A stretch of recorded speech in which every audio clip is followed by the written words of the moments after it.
So there are 5 key features on the new Sony A7R Mark III that I think is pretty interesting, but god dang, this thing is super expensive.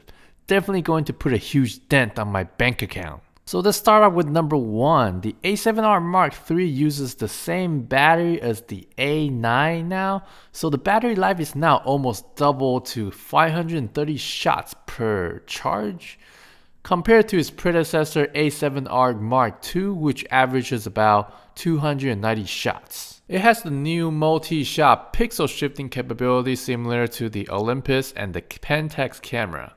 So the pixel shifting technique is the camera shoots 4 different images and it moves the sensor progressively by 1 pixel increment in a square pattern between the shots, which means that each of the red, blue, and green channel would have the full red, blue, and green pixel without any color interpolation like the traditional single shot image. So it's pretty much like the HDR in terms of color.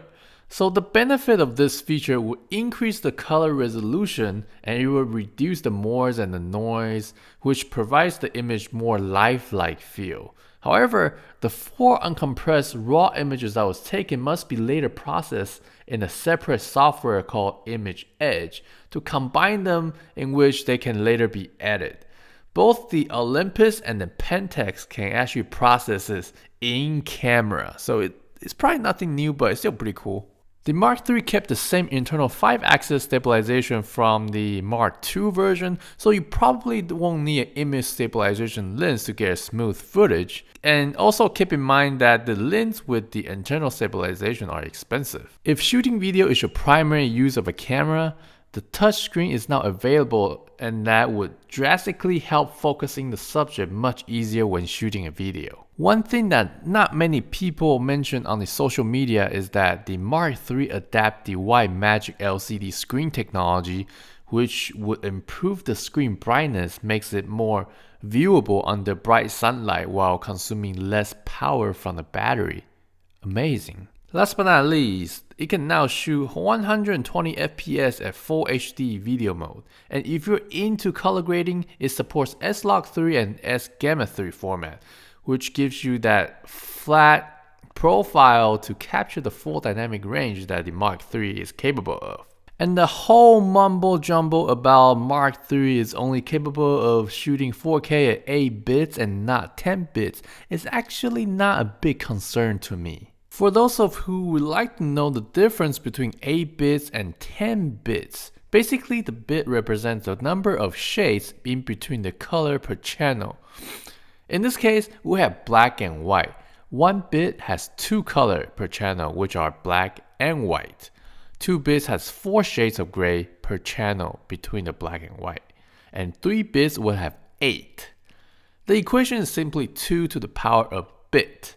So 8 bits would have 256 shades per channel, and there are a total of 3 channels, which are red, blue, and green. So 256 times 256 times 256 will roughly give you 16 million shades of color.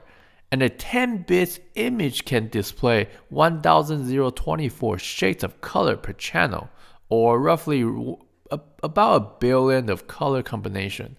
So higher the bits give you more smooth gradient across the color transition, whereas the lower bits results in what is called the color bending, like the old school video game back in the 90s. But again, 8 bits is already great considering that most of the consumer grade display that we see can only display 8 bits anyway.